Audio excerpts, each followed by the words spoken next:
নমস্কার সম্মানিত দর্শকবৃন্দ, লক্ষ্মী ভান্ডার প্রকল্পে আপনারা জানেন যে টাকা বাড়ানো হয়েছে। যারা 500 পাচ্ছিল তারা 1000 টাকা পাবে, আর যারা 1000 পাচ্ছিল তারা 1200 টাকা পাবে।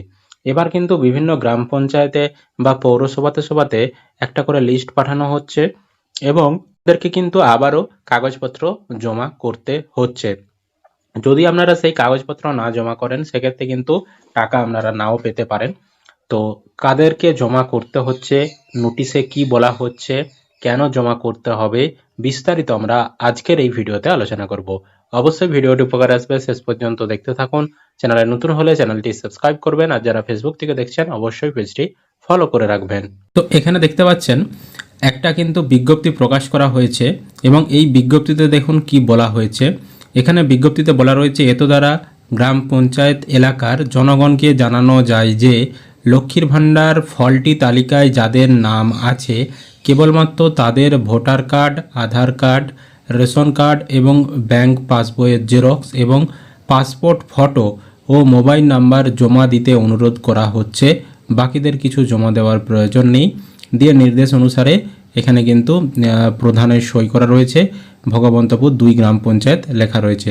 তো এরকম নোটিশ কিন্তু দেওয়া হচ্ছে বিভিন্ন গ্রাম পঞ্চায়েতে বা বিভিন্ন পৌরসভাতে। এবং দেখুন একটা করে তালিকাও কিন্তু পঞ্চায়েতে দেওয়া হচ্ছে, সেই তালিকাটাও আপনাদেরকে দেখাচ্ছি। এই হচ্ছে সেই তালিকা। এখানে দেখতে পাচ্ছেন যে তাদের বেনিফিশিয়ারি আইডি দেওয়া রয়েছে, আমি পার্সোনাল ডিটেলসের জন্য এগুলো হাইড করে রেখেছি, এবং তার নাম দেওয়া রয়েছে এখানে লিস্টে, এবং তার মোবাইল নাম্বার দেওয়া রয়েছে। এছাড়াও তার ডেট অফ বার্থ মানে তার যে জন্ম তারিখ সেটা দেওয়া রয়েছে, তার ব্লকের নাম যেমন আমাদের চন্দ্রকোনা 2 ব্লক, চন্দ্রকোনা 2 ব্লক লেখা রয়েছে, এবং গ্রাম পঞ্চায়েত ভগবন্তপুর 2 সেই কারণে দেওয়া রয়েছে এখানে। তো এরকম লিস্ট কিন্তু সেখানে পঞ্চায়েতের ভেতরেই টাঙানো রয়েছে, সেখানে কিন্তু আপনাদেরকে নাম চেক করে দেখতে হচ্ছে। তো এরকম কিন্তু বিভিন্ন গ্রাম পঞ্চায়েতে এরকম নামের লিস্ট পাঠানো হয়েছে। এবার কথা হচ্ছে এই যে এখানে নামগুলো পাঠানো হচ্ছে এনাদেরকে কি করতে হবে।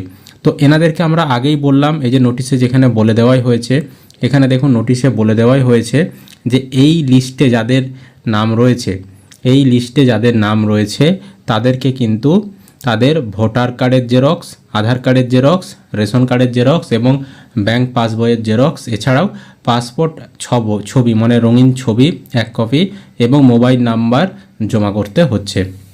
এবং ক্যাম্প করাও হচ্ছে বা পঞ্চায়েতেও আপনারা সরাসরি যোগাযোগ করে সেখানেও জমা করতে পারেন। তো যদি আপনারা এগুলো জমা না করেন সেক্ষেত্রে কিন্তু সমস্যা হতে পারে আপনাদের টাকা পাওয়াতে। এবার দেখুন এই যে জমা নেওয়া এটা কাদেরকে দিতে হচ্ছে, একমাত্র যাদের নামের লিস্ট এসছে তাদেরকে দিতে হচ্ছে। এবার কাদের নামের লিস্ট এসছে, যারা টাকা পাচ্ছেন কিছু সমস্যা ধরা পড়েছে তাদের ক্ষেত্রে জমা দিতে বলা হচ্ছে। বা সরকার অনেক সময় দেখতে চাইছে যে যারা লক্ষ্মীর ভাণ্ডার পাচ্ছে তাদের মানে সব বেঁচে রয়েছে কিনা বা তাদের কোনো সমস্যা রয়েছে কিনা, তারা বর্তমানে প্রাপক কিনা বা যোগ্য কিনা সেরকমও যাচাই করা হচ্ছে। এছাড়াও অনেকের কাগজপত্রে ভুল রয়েছে, তাদের কোনো সমস্যা রয়েছে, তাদের ক্ষেত্রেও কিন্তু লিস্টে নাম পাঠানো হচ্ছে এবং তাদেরকে এই কাগজগুলো জমা করতে হচ্ছে। সুতরাং যদি আপনি আগেও টাকা পেয়ে থাকেন তবুও একবার আর পঞ্চায়েতে বা পৌরসভায় গিয়ে এরকম দেখে নেবেন আপনার লিস্টে কোনো নাম এসেছে কিনা। যদি দেখেন লিস্টে নাম আছে অবশ্যই কিন্তু এই কাগজগুলো জমা দেবেন, আর যদি দেখেন লিস্টে আপনাদের নাম নেই তাহলে কিন্তু জমা দিতে হবে না। এবারে যে 1000 টাকা 1200 টাকা দেবে আপনাদেরকে, তার জন্য কি কাগজ কোনো জমা দিতে হচ্ছে না, তার জন্য এক্সট্রা কোনো কাগজপত্র জমা দিতে হচ্ছে না। অটোমেটিক আপনাদের টাকা বেড়ে যাবে যেই মাস থেকে দেবে। তো মুখ্যমন্ত্রীর ঘোষণা মতো এপ্রিল থেকেই কিন্তু আপনাদেরকে 1200 আর 1000 টাকা করে দেবে। তো আপনারা অবশ্যই একবার চেক করে নেবেন আপনাদের নাম যদি থাকে তবেই জমা দেবেন, নইলে জমা দেওয়ার দরকার নেই।